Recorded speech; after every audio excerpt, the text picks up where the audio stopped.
Well, here we are yet again, Pops. Episode 112. Which is apropos for this Perfect group. Perfect timing. I mean, I don't know if they're going to know, but Route 112, that was where all the hot action was in Suffolk County on Route 112. We have special Dave and Dave. The message has always been clean, and the message has always been on point and on fire. But now, we actually have a whole production here, which is pretty exciting. We're going to be, we're all grown up. We're going to be polished here like these two, huh? Well, we may be polished with the video. But, you know. I don't know about us. We got to clean it up a little bit. I should have put a sports coat on. We even have the Dave and Dave show on the bottom right, which is like the real deal. All right. So here's what we're going to be doing for the next probably couple months, and we're going to continue on. We're going to be setting this up very similar to a podcast, where we're going to have guests every single week. We're going to start with two special friends of ours. Remember the Donnie Brasco, he's a friend of ours, right? That's different than a friend of yours today. But here's the thing. You hear my dad and I have this conversation on Dave and Dave all the time about doing the right thing and how you can have as much success as you possibly could imagine without sacrificing who you are. So we want to start this series, if you will, kind of like a podcast, where we just keep bringing in people that we feel like we're in alignment with, that are great examples of what we believe. They have similar values. They have similar stories. They believe the same things, but unfortunately they're not screaming it from the mountaintops. They're doing it like a lot of people who do the right thing. They're doing it kind of in the shadows because that's the way they do it. They put their head down and they go to work. So this week, we're bringing in, we have right next to me, we got two Nassau, we got one Suffolk guy and one Nassau guy. We got Craig Tann from Huntington and Ellis. Owns Huntington and Ellis. Little known fact, you mind if I out your name? Yeah, you could out it. So it's not Huntington Beach, people. There's a place in Long Island called Huntington. Right. Which is like high up. It's like you made it if you were in Huntington or Lloyd's Neck. I had my horses when I moved to Long Island in Huntington. Well, for Route 110. Where it was 110. And Ellis was Ellis Island, right? That's right. So great idea for a name. So we got Craig, who's crushing it in his brokerage. We'll talk more about him. And then we have Billy Alt, who had his own Next Home Integrity, right? What was it? It wasn't Integrity. It was Integrity. It was Integrity. And now I'm with Next Home Community Real Estate. Next Home Community. Mm-hmm. Here's the thing. We're going to be bringing, so not just outside people, I forgot to mention this, we're going to bring in inside people. But here, when we say Urban Nest people, of course we're in alignment because of Urban Nest. So we're going to be bringing in every week, we are. Jim Fong, Azim Jessa, Faith Homer, they're going to be here. But I think it's powerful to also bring people who are supposed to be our competitors, but really are our friends. So welcome to the Dave and Dave Show, gentlemen. Thanks for having us. Appreciate you having us. It's an honor to be on the Dave and Dave Show. On 112 especially. Yeah, right. How great is that? See, there's a little bit of ball breaking in that comment. You know what I mean? It's an honor to be on. So, all right. So let's just jump right in. I want to hear your story because I know a lot about both of you. Mm-hmm. And we had this connection. I think it started with the 40 under 40. We all kind of connected right around that because we're all... When you were younger. No longer. But right. Yeah. He's still under 40. Yeah. But when we were all winning it, me and you were back to back with Tina and Tann, and then you were there as well. We were all winning it kind of at the same time. And we found out we had so much in common. So where in Long Island are you guys from? How'd you come to Vegas? Give us a quick version. You go. So I grew up Suffolk County, Miller Place, which is... those of you from Long Island sometimes don't know where Miller Place is, but I would say Port Jefferson is probably the closest, most iconic place close to where I grew up. Started in the business in New York. Did real estate out there for about 18 months. Came out here for my 21st birthday and then never came back. Yeah, pretty much got back home, took my little one-bedroom house that I was renting in Sound Beach, New York, packed everything up, whatever I could fit in my Honda Accord, and drove out to Vegas. What year was that? Oh, God, 2005. Okay. Yeah. So I caught a piece You of started the at the exciting market. The perfect time, right? Yeah, well, interestingly enough, when I got here, probably similar to how it is now, except for they had better systems in place, I waited 6 months for my real estate license. Oh, wow. Yeah, so I was somewhat unemployed. I actually worked in a nightclub for a little while here in town. Most people don't know that. I usually don't disclose that, but I did work in a nightclub. I was a busboy for about 60 days. I lasted. Nice. While I was waiting for my real estate license, I was bored, and it was the thing to do to meet people. I think you and him have more in common than you think. Right. What were you doing before real estate in New York? I worked at a hospital. I was a busboy. I've had it's funny. My Anna always laughs at me because every time we pass them, I say, "Yeah, I used to do that." So I had so many jobs when I was younger. But I worked at an ice cream shop. I worked at a sneaker store. Yeah. I was going to Suffolk Community College, so I did that for a little while. Got my USC. associate's degree at USC. University of Suffolk. I still got one class left for that. You remember that? That's funny. That's what, Inside that's what it says on my resume. So. Yeah. And I worked in a hospital, and I was worked in the kitchen and was a pot and pan washer. So I did that right before I started in real estate. So you're 20 years, yeah? Yeah. Here, 16, 18 in the business. Unless I can't add. Gotcha. Yeah, I thought you said 2001. My bad. Maybe I'm not paying attention. Yeah. Oh, that's right. My bad. Yeah. You're close. I got a lot of things going on. We have a lot of common threads here. It's very I interesting. know. That's why I wanted to bring this together, because I love that we have this background. I'm going to talk about, I don't want to give you some foreshadowing of why people from New York are the way we are. And we get a bad rap, but we also do things a certain way. So we'll get to that. Billy Boy, Yes, sir. tell us a little bit about your story, which has some similarities. It's to very Craig's. similar in a way to Craig, but so I grew up in Long Island, New York, Lindenhurst, which is South Shore, opposite side. I would say more blue collar than that, but definitely World War II, 1950s, Cape Cod homes, right? I grew up there. Graduated at Lindenhurst High School, went away to the Marine Corps at 18. I went into the reserves. I was active duty for a year, reserves, the rest. So I was back in Long Island for work, and I got into, because I was in good shape at the time, I was walking down the beaches, putting out flyers for nightclubs, and I learned how to make cash. On the weekends, I put my camouflage on, right? So I learned this thing about women, right? Like I wanted to go put out flyers. It was a great thing, but I went from busboy, which was awesome, to bartender at 18 because it was legal there. Yep. And then before you knew it, I became a promoter making money, and I would take like a place that wasn't doing well, and I do a party that night and make cash. Like we learned how to do this, right? Yeah, the Hamptons all the way through to Nassau. We did all different parties, different nights. So I learned a lot about marketing by accident, right? And that was the old days before the internet, right? Yeah. So we had to do the ground pounding, The grit. So that's why I went to Suffolk Community College, just to get access to the campus, and I got arrested for trespassing at one point. So that's why I'm here today. So the truth was, after 9/11, it was tough. I lost a couple friends in the Marine Corps. New York was just not the same. I worked for MTV Audience in the Hamptons at that year, which was an experience in itself. It sounds great until you have to do the job, getting 200 kids a day to the Hamptons when they're pretending it's 80 degrees and it was 50 degrees. Right? Yeah. So there was stabbing on set. There was a lot of stuff that happened, right? Yeah. So I realized that was not my calling. I loved nightclubs. It was a good chapter in my life, but I knew that I wanted to do people. I remember this. I was in my parents' basement apartment, paying a lot of money, right? Probably like $1,500 at the time was a lot.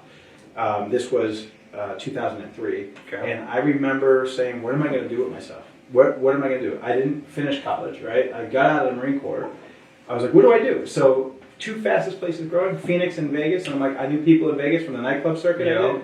I'm like, "Mom, I'm leaving." She's like, "I don't believe you." 2 weeks later, I was driving out in the car. I took my change jar to make it here. That's how broke I was, right? So I remember me and my friend Craig moved out here. We rented an apartment in Henderson, right? Like $700 a month.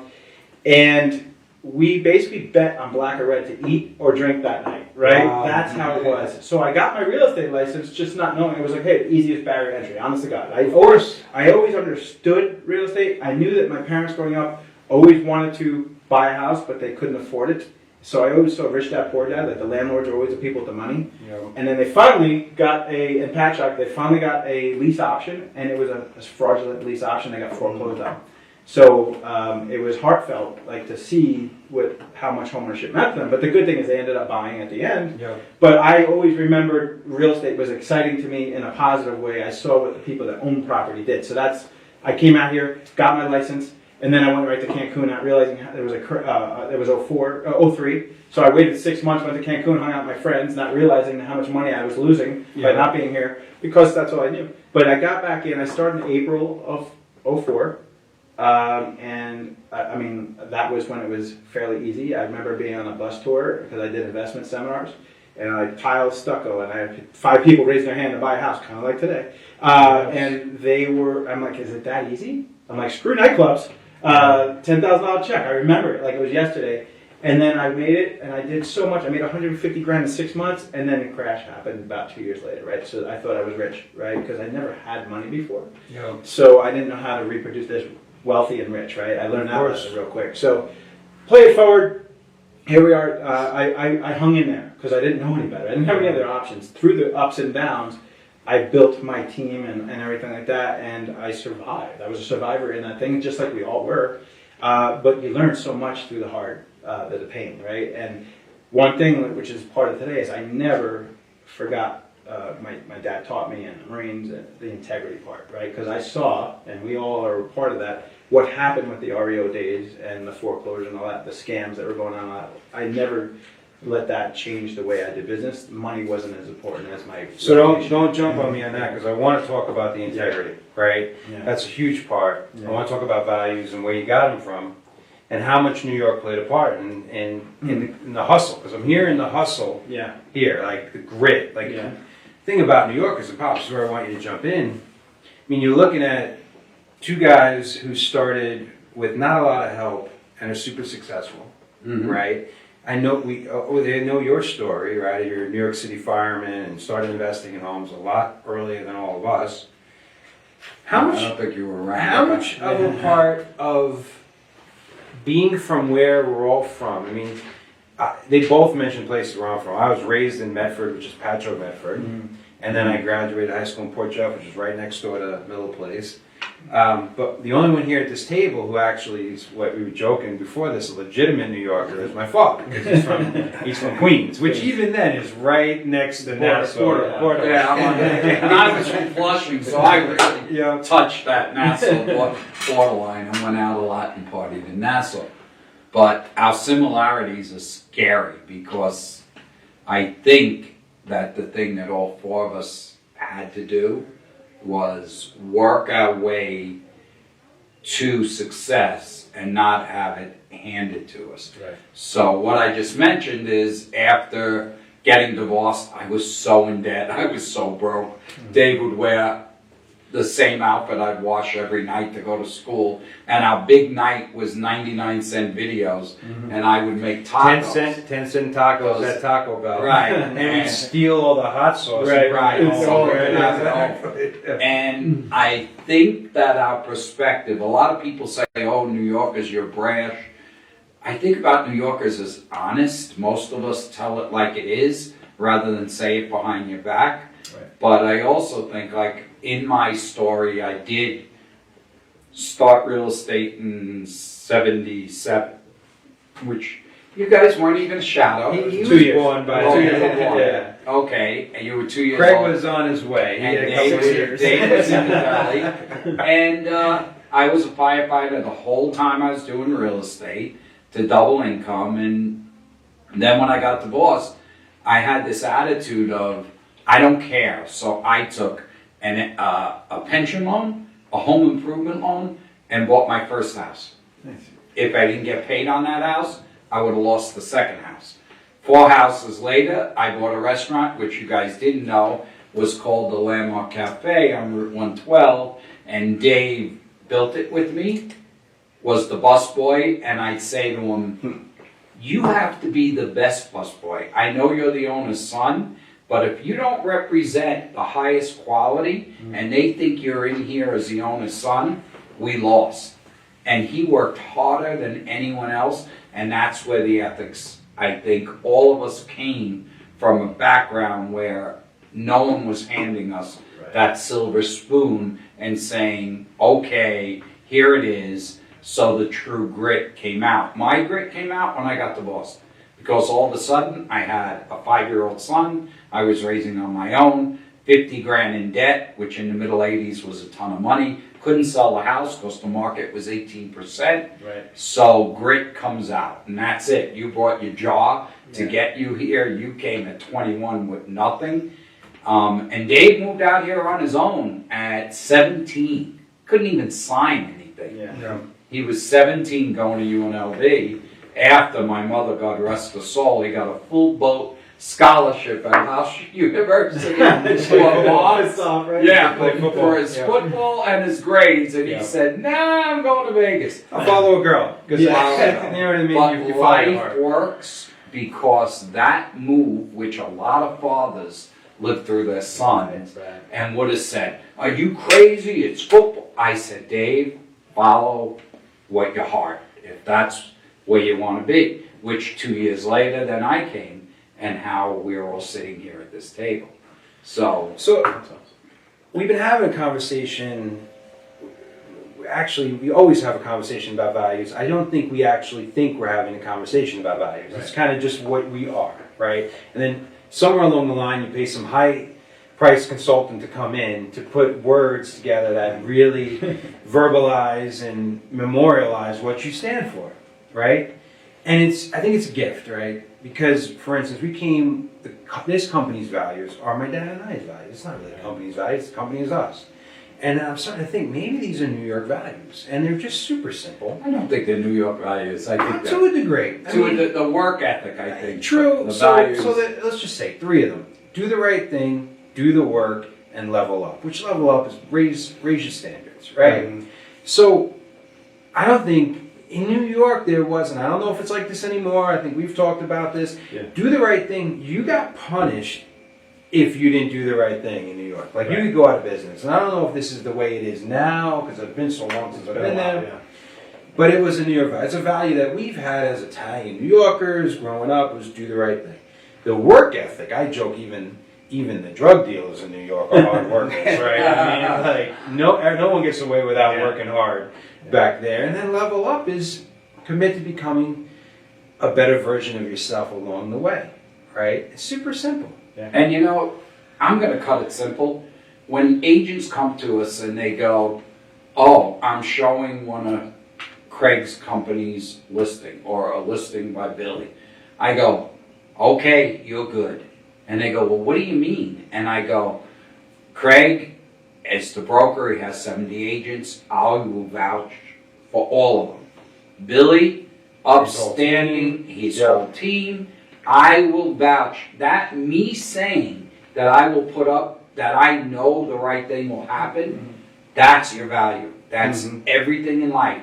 Because then I hear, "Oh, it's Joe Schmo," and I go, "Oh boy, we're in for a big fight. Nothing's going to happen right."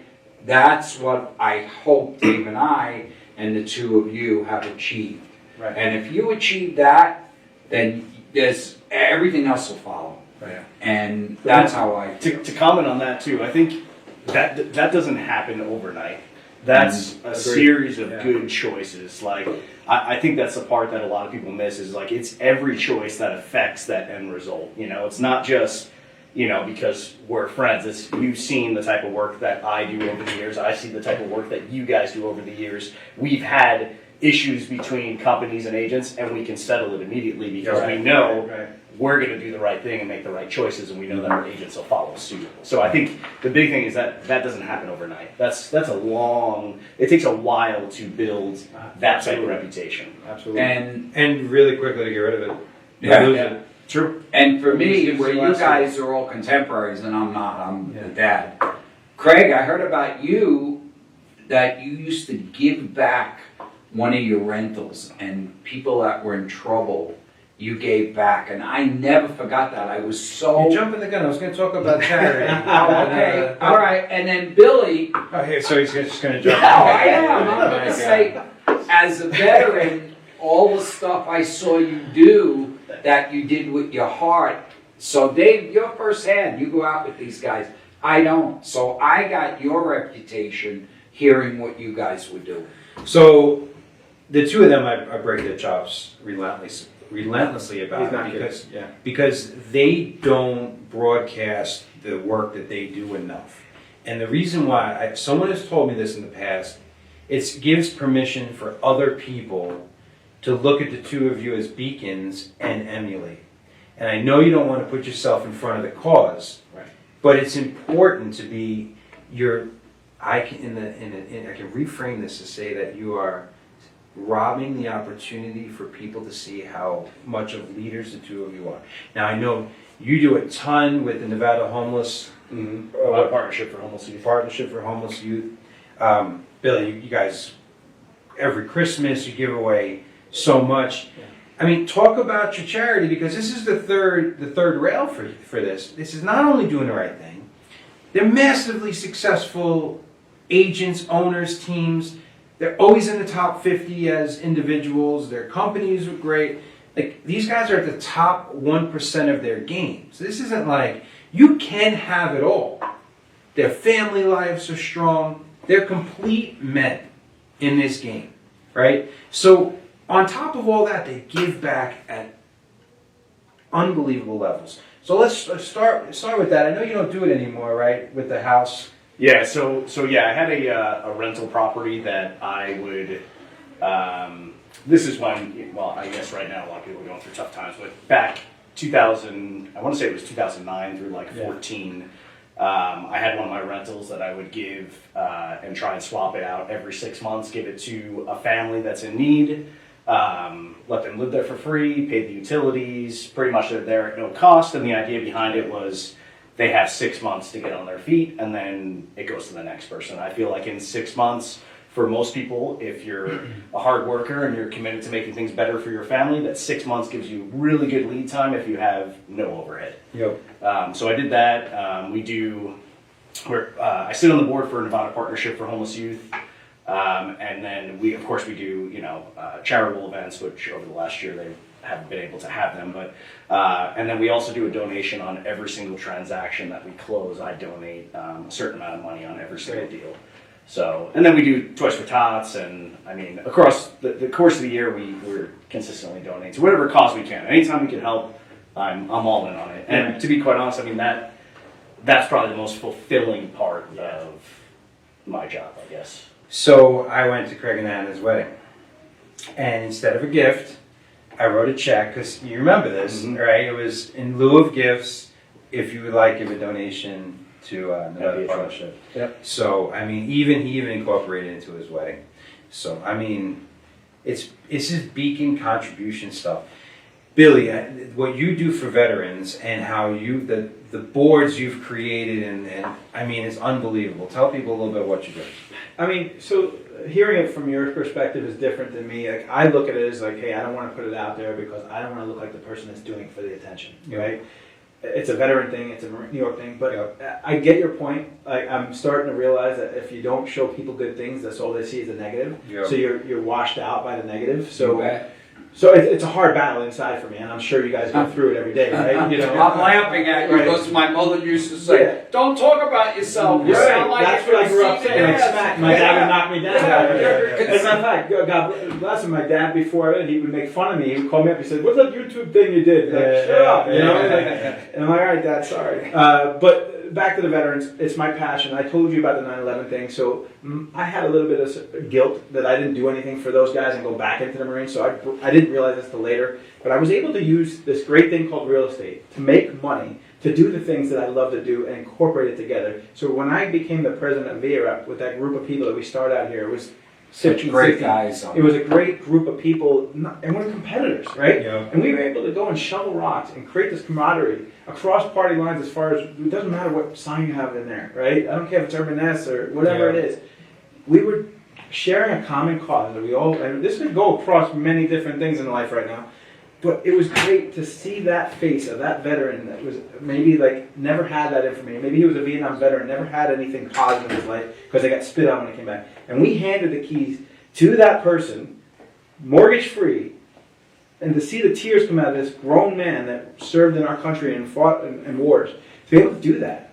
That's awesome. There's no better feeling in the world, right? And then not only, so today, I did the VREP thing and I still love that, I support it, and they have the new board. Through that, I found Rebuilding Together Southern Nevada, which I am today the president of that board. And I am just so, it opens up, right? Things open up. And I don't do it for anything more than I see we're going to fix 500 homes. When I say homes, like there's more people in these homes. Yeah. Elderly, low-income homeowners that are elderly, disabled, and veterans. So I've been able to do that. We've gotten grant money through this whole thing. We've increased our count of people through COVID, which who's hurt the most? The elderly, right? Yeah. So we've been able to do that for them. Don't look at me when you say that. Sorry, Pop. Anyway, but it's just so I get excited. Like I don't mean this in the wrong way, but I don't get excited when I go and show buyers tomorrow, right? You know, I get excited when I show what I could do with that money to help other people.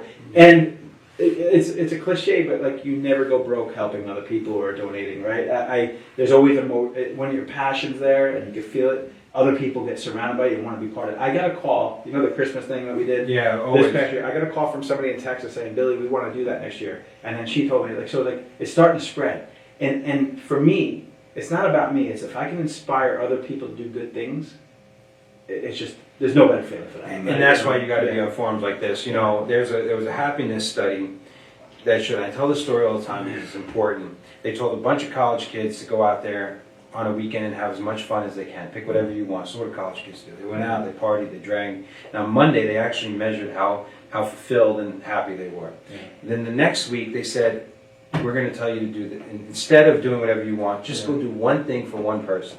Go volunteer at a hospice, go do this, go do that. They came back there, they measured their happiness, and it was through the roof. And they came to the conclusion that we get fulfillment and happiness by actually doing for others. Right. So I almost feel selfish when I'm doing things like this for others, when I'm volunteering, all the work he's done, obviously FDNY, I mean, it was almost like his job. It was his job. But that's the beauty where when you give, and you don't even realize that the boomerang effect, not even monetarily, because that comes too, that's a byproduct, right? But how it makes you feel. Because this could be a tough game. This business, this life, It burns you can out, beat you right? down Yeah, to the knees. Yeah. And the fact that you both figured that out so quickly and do so much, it's just a testament of who you are.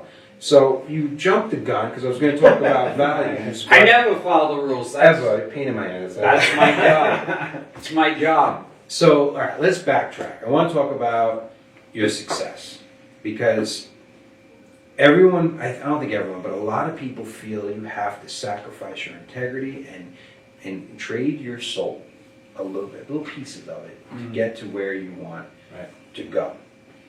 Now, I feel like the both of you are both value driven. Where do you think you got your values from?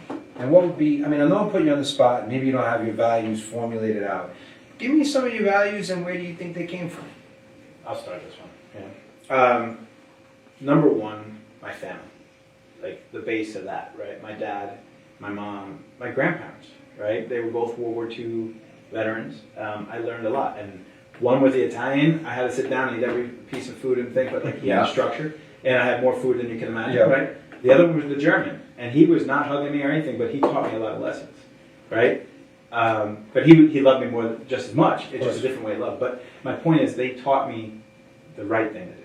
It wasn't the easy thing to do. It was the right thing to do. And it wasn't about, at the end of the day, the money.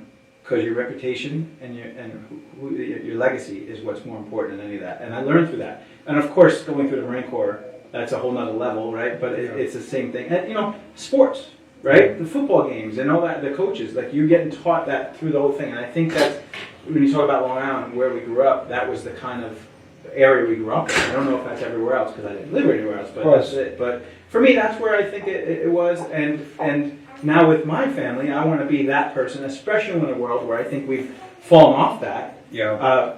My goal is to help my kids learn that when it's not that easy to teach, right? And maybe hopefully it spreads in a positive direction, because today we're so polarized in society because of the internet or whatever that it hurts my heart to see this country in this shambles. I'm not going to get into that soapbox, but you know, I hope that we can go back to that base of what we agree on versus what we disagree on, and keep that integrity and move forward no matter what. I say all the time, not even from political, religious, whatever, I just think America needs a life coach.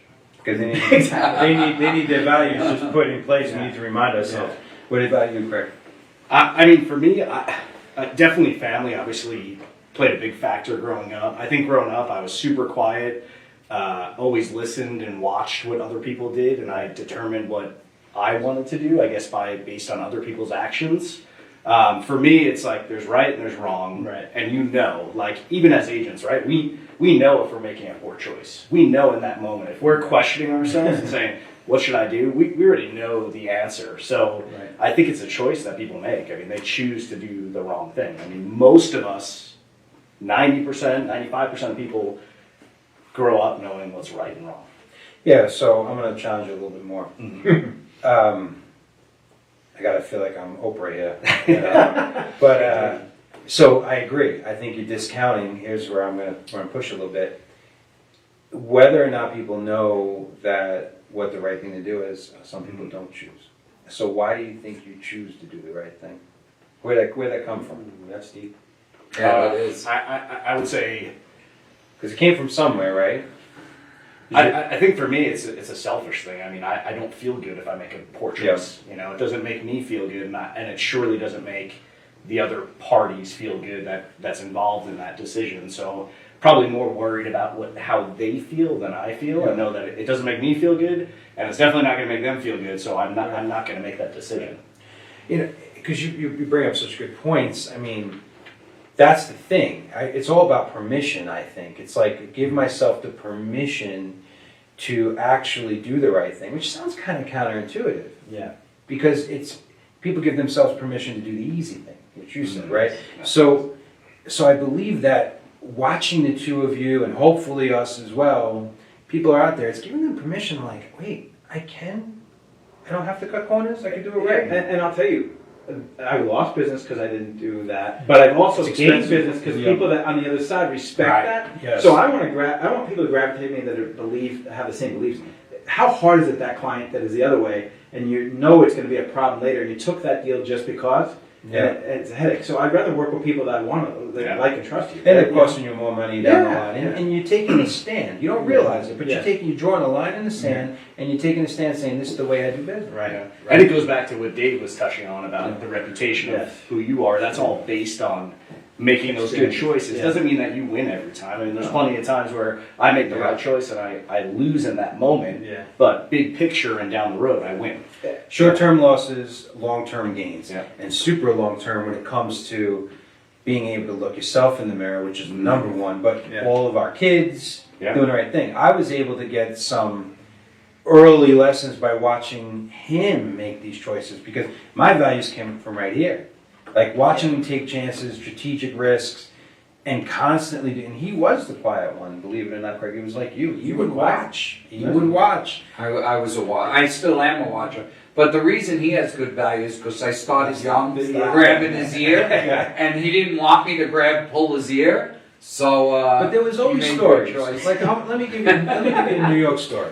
So my buddy Eddie decides he's going to get into a fight right out of middle school. Uh-huh.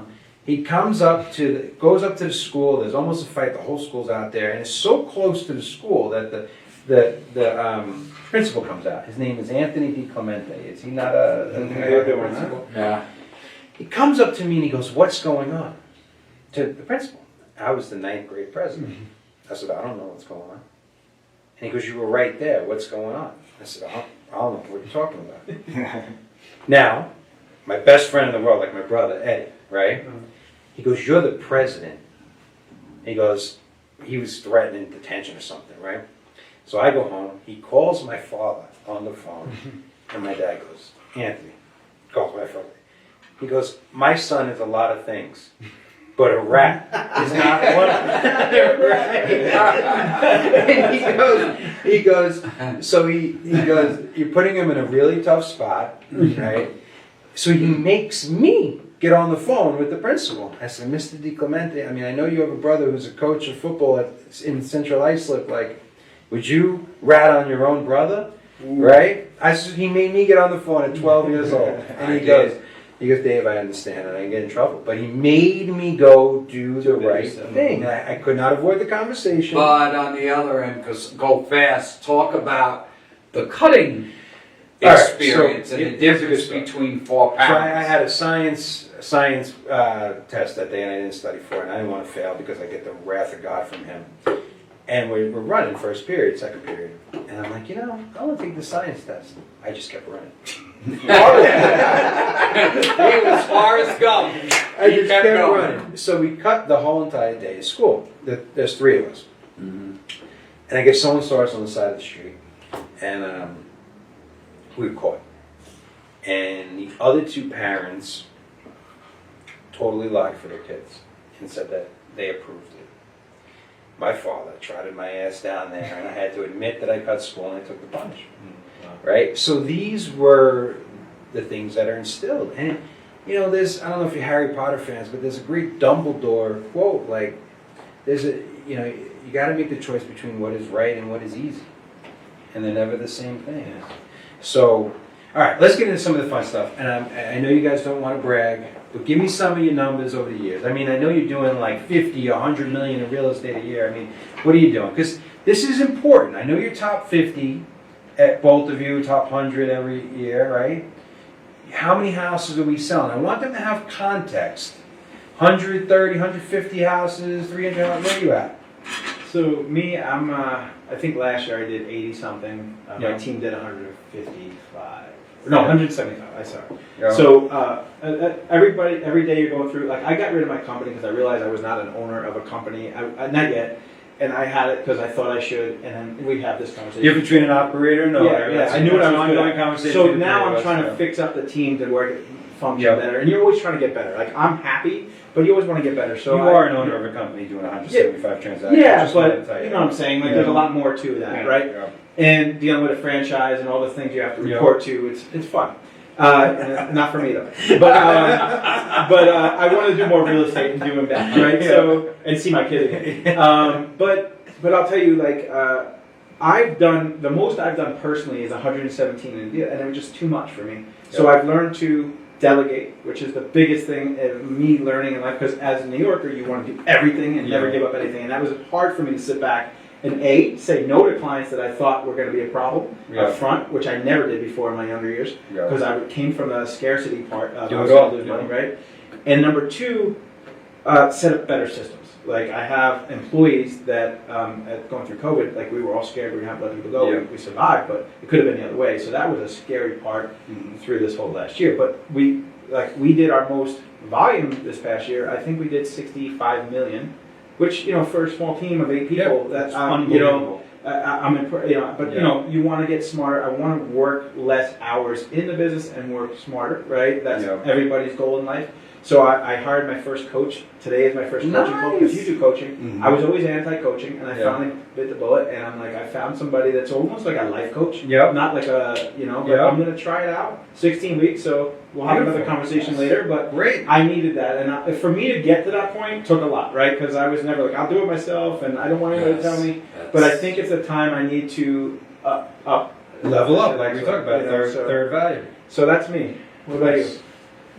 So last year I closed 100 personal transactions, and then my team did an additional like 220, I think. And then my company did 1,207. Excellent. That's fantastic. Yeah. And you're similar to Billy, like you're learning as you go. We talk about it. The beauty is, I had him, but he had to learn too, right? Because just like most super successful entrepreneurs, they think that they have to be touching everything. Right. And I'm the number one offender of this. I would only give it up to him. Yeah. Like we were a team, and I let it go only to him. But I was like you; I had to touch everything. Well, when your reputation means so much, you can't. You want to make sure that whoever works for you has that same vision, or at least somewhat, right? Because if you hand it off to somebody that doesn't give a crap, that's you on the line, and I won't let that go, right? So it's hard to build that support system that makes sure that what they're saying is what you would want to say, and that's hard, right? I tell all the entrepreneurs I coach, I said, do you think Elon Musk checks every single Tesla that comes off the line? You think the owner of Waldorf is in every single room making sure that everything is completely done perfectly, and there's the military folding of the sheets and stuff. They don't. But in the beginning, You bet. I'm sure Elon Musk checked every single car that came off the line. I'm sure the guy who ran the Ritz-Carlton was making sure every room. But you scale and you grow. So let's go through this real quick again. So they are completely aligned, whether they know it or like it. Number one, they do the right thing. They're committed to it, all four of us. Right. Number two, they are not afraid of the work. And that is a certain mentality, a hustle, a grit, where to this day, if something's on the floor in the toilet, in the bathroom of our company, my dad and I pick it up ourselves. That is just something the way we're made. You're not afraid of going to work. And then three is leveling up, getting the coaches, growing into a better version of yourself, learning that I could be a business owner, not necessarily a business operator, that you own the business doesn't own you. And hopefully they're examples of what you can strive to be. And it gives you the permission to say, I can play this game long term. I don't have to take the corners because I know there's short-term success today. Well, what did you trade? So, anything you want to add to that before we jump in? I'm just going to say one thing. As far as you two and us from scarcity, you know, when I started, numbers weren't instantaneous. You guys could quote all your numbers. And I was the broker before here of a company with like 1,600 agents. And the number one or the number two, and everyone would look with these eyes, oh my God, I want to be him, I want to be her. But I was the broker getting the complaint calls, saying that no good, screwed me. The point that you guys show is you can be hugely successful and do the right thing. So for people out there that are looking at agents and going, he or she is tops, that's great, but look at repeat business. Because repeat business is the secret. If you're getting repeat business, it's because you're a good person, besides being a good realtor. But if you're slam, bam, thank you, ma'am, and then you never get them back, but you just keep pumping them out, they're the people that Dave and I were never interested in having in our company. And coming from scarcity, meaning where am I going to pay my next bill? Where am I going to get my meal? We all went through that. And still keeping it, that's what makes it so exciting. Because the excuse is, I was starving, you don't understand, I had to do the wrong thing. I don't buy it. Right. Just eat macaroni and cheese for a week and do the right thing. And listen, we're all in a better spot. We all got a little bit of money now, but the money exposes you for who you truly are. You're not going to change once you, if they didn't start giving when they didn't have it, they weren't going to start giving when they did have it. If they were having issues with their values on the way up, they weren't just going to find their values once they had success. You got to do it now. Like, it's super important to be able to commit to that early on. And I think right now is a great time to realize that there's a lot of funny business going on, right, with the market. The sellers are in control, and some agents, I'm not going to name names, are playing on the other side of what we're talking about. And I hope the public is watching us, right? We're getting inundated by the iBuyers and all that thing. The best way to fight that is do the right thing, right? We talk about the code of ethics and all that. I was the chair last year of the ethics committee. Grievance. I put both of you on. I trusted you both. And you see some things, you're like, wow, this happens, right? And I can't believe it, right? You have a license for what? But my thing is, it's every one of us should hold each other accountable. And also hold ourselves to the bar high, because one person affects all of us, right? One bad seed affects all of us, and it's changing our industry quicker than ever, right? Yeah, I think in this market it is very easy and very tempting to make poor choices, and we're seeing it over and over. I think as real estate agents, we're probably our own worst enemy 100%. In moving forward as an industry. You know, I have my father, and when I start losing my mind and getting frustrated, I call him. But we're so similar, it's a bubble. Right. The two of them are my confidants because they're my friends, and I respect them, and I'll call them and I'll be like, can you believe this? And we'll kind of kvetz a little bit. Like, you know what I mean? Like, and we'll go back and forth and say things we'd never say in, like, you know, public. But it's nice to know that this quest, this Don Quixote journey, regardless of what you want to call it, hero's journey of, all right, I can look across from people I trust and respect. Not just my father, who's my dad, Right. but people in the business, technically my competitors. I call my colleagues and say, not only, am I crazy? Am I looking at this? Am I the one who's looking at this through the wrong lens? And I'll call Craig, he'll be like, no, that agent, no good. You're right about this. I feel this way, and then he'll do it back with me, right? Same thing with Billy. He probably won't even let me tell this story. I called him the other day on something about co-ops. You let me tell that story? There you go. All right. I closed it today. So, yeah. so this is the type of environment of people you want to surround yourself with. This is why we're all in the same room. Talking about co-ops and co-ops in the business. Listen, everyone doesn't like to talk about it because there's RESPA issues and what you charge. You can charge whatever you want. But in this particular case, Billy was doing a favor for a family friend. Is that the one in all the pictures Yes. lately, right? Like, No, he's not in there. He's in New York now. Yeah, Okay. Yeah. So he was doing a favor, and he was taking a much smaller co-op to himself than what he was offering out to the general public, right? In this market, he got, 45 offers on it? 42. 42 offers. It's in escrow, the whole thing's almost done, and he finds out after the fact that it got reversed. The little co-op that he was taking was being offered out, and the bigger co-op that he was supposed to be offering out was going to him. Right. Now, 9,999 people out of 10,000 would have just been like, well, I didn't plan it that way, but I'm just going to take the extra 1%, right? Yeah. This guy goes back and goes, nope, and switches it back to the right way. The deal's almost done, and this agent probably was like Christmas in You know what? April. The agent is a respectable agent in town, Yeah. and the conversation was awesome, right? Was Like, you know how you make that decision? You're like, I didn't want to make it look like it was shady in the first place. It was a mistake on my systems, right? I'll take full responsibility because I pressed the button, right? But it wasn't the intention, because there's 41 other people that I did just send out to all of them. This was right before acceptance, actually, and told them, hey, listen, I screwed up. The co-op's actually this, and probably 5 people responded saying that, thank you, right? Because they were like, we didn't know, we thought you were like that. Like, it's just, people are watching you. And if I would have took it, nobody would have known, but I knew. Exactly. And once you break that line, once you cross that line, where does it stop, right? Like, so to me, breaking the promise to yourself. yeah, it's me, it's not them, right? And you've got to look in the mirror, right?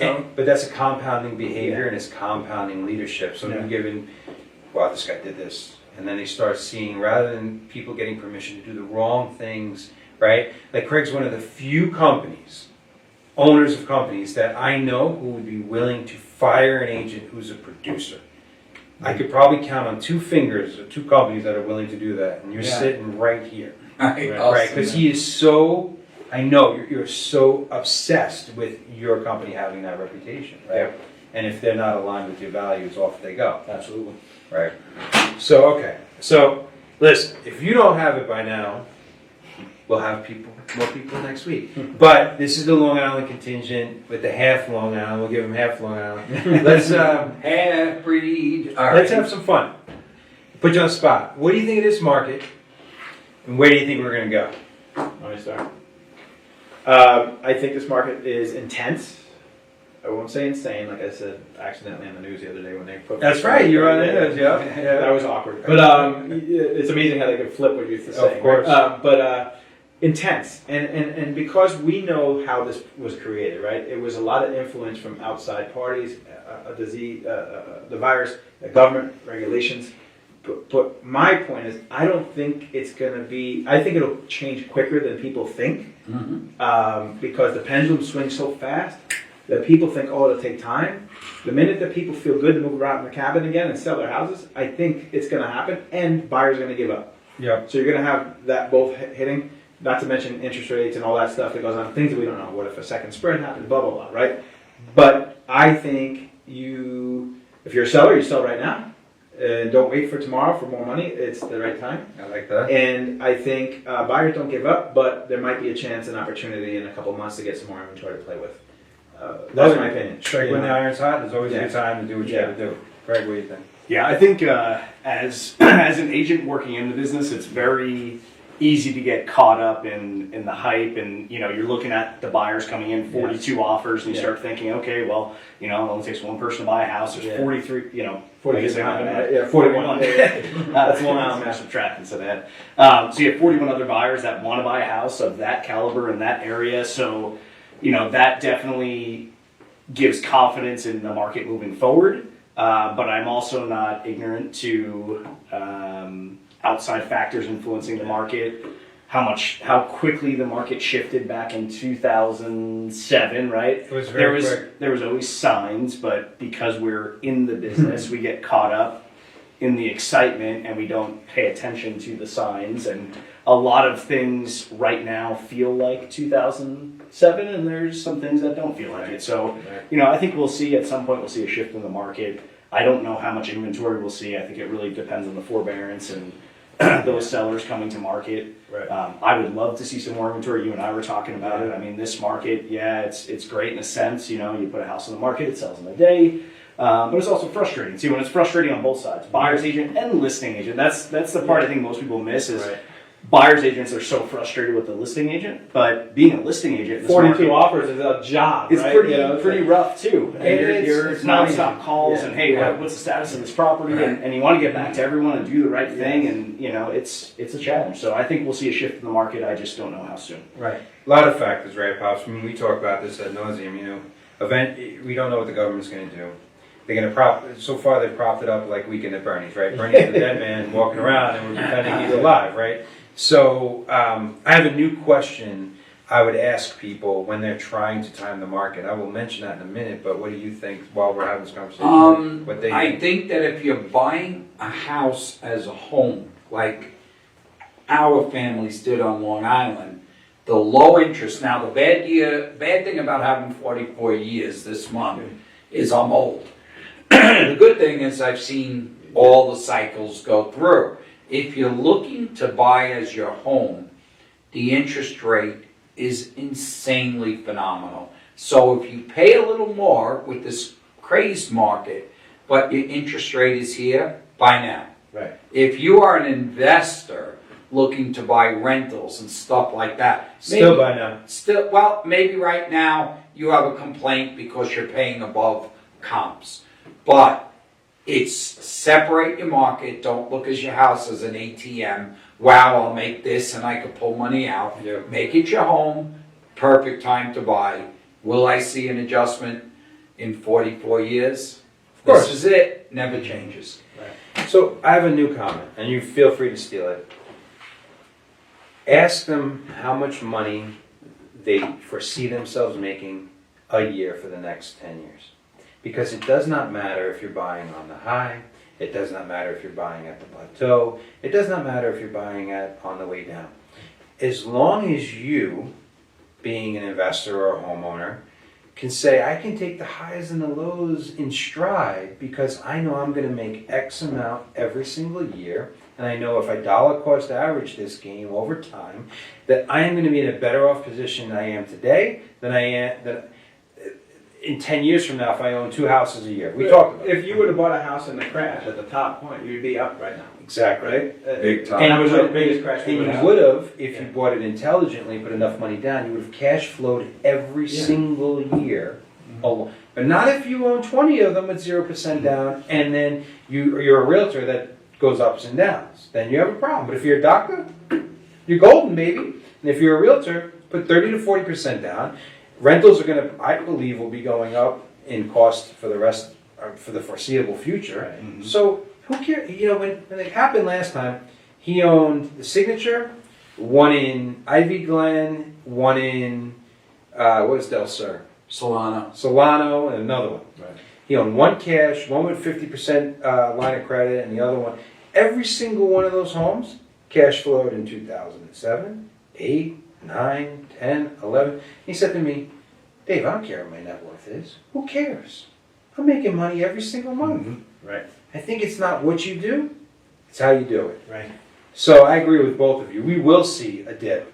But the smart people are going to be buying at the top. Because I remember you said to me, you backed out of one right at the pandemic, but then you ended up buying 2, right? Like you went all in. Yeah. Because Yeah, I closed on one right before the day before we shut down because I don't watch the news, so I know nothing about it. I bought my house I signed on Friday the 13th and closed on the 17th. Yeah, I bought a house a week after 9/11 because I was so depressed about that. I said to Dave, "I'm going to buy a house," which Brian Mercado sold in the end. After I rented it for 15 years as a 1031 from a Long Island investment. Right. And to clarify, that one that I bought, if I bought it as a regular rental, I would have held on. Right. But I bought it for an Airbnb in Henderson. And I overpaid at the time for it. Because I was like, you know what, as a pool, I'm going to Airbnb it. And I fixed it up and I ended up selling it and it was fine. But I kind of panicked. But then immediately after, right back to buying. I mean, how great is it that we're sitting here talking about the last year the way it was versus what we thought it could have been? Yeah, right. We all had that conversation in our head, you know. But even then, and I know, like when things started going bad, I had multiple conversations with both of you. You know, where strategic plans. But even then, I had this confidence of I didn't have to outswim the pandemic. I had to outswim all the yahoos who aren't doing it the right way. Right. So when it does turn, I believe the four of us will even do better because the people who are over leveraged and aren't adhering to the fundamentals, easy come, easy go, right? Those are the ones that are going to disappear like ghosts. And the people who still are doing it, we're going to be here. It's not sexy. It's not sexy. No. It's hard work. But we're going to be here in 20 years still doing it. And that's what says Maybe not me, but you. I hope, Bobby. That's all of us 20 years, maybe not. I'd be 58 then. No. Well, I think we brought this home pretty well. What do you guys think? You like this format? Yeah, I like it. Thanks a lot. Thanks Thanks for for having having us. us on. Little bullshit. All right. That's all we got today. We got number 112 episode in the books. Thank you. Thank you so much. I text both of them. I said, how about we have a little Strong Island connection next week and you come by and we get some Stelladoros out and some Sanka. Still waiting. Yeah, by the way, we got a line to Yeah, exactly. Don't worry. I'll take care of it. I owe you a lunch. And Call up Gianni, is it the guy that's filming all the New York Bonjour? I have no clue who you're talking about. You I have no know, clue who you're talking he used about. to be with Berkshire. What's his name? I have no clue who you're talking about. Anyway, he's in New York filming every. Oh, the Dirty Water Dogs. I did see it. Yeah, Yes, and now today he was in a pastry Oh, shop, and I'm looking at him on. You guys aren't on Facebook. Dave calls me. You're on Facebook. What are you talking No, about? I know who you're talking about. You I actually used to cannot- work for his cousin. Yes, you cannot miss him. Today he was in a pastry shop, and I told him, "You're killing me." Salad. Yeah, I mean that's the part of New York. He made me want to go home. That's what I'm saying. So. I agree with that. You could take the New Yorker out of New York, but you never take that out of us. See, we are who we are, right? And I don't know about you two. I don't know about you, but I am so proud and grateful that my education in my childhood was there. So Same here. Same here. All right, guys. So next week we had Georgia and Jennifer, but Georgia has to take care of she's on agreement to professional standards. So we're gonna do a pivot. So our two guests will have to be mystery guests up until now. I just have to confirm with them. What a great way to start this out. The two of you couldn't pick two guys that I would have preferred to do this with, and we got to have you back on. And now I'm indebted to you. So if you got to call me at 3 a.m. for something, I'll have to take the call. You know what I mean? So, all right. Thank you so much, and have a great day. Thank you, guys.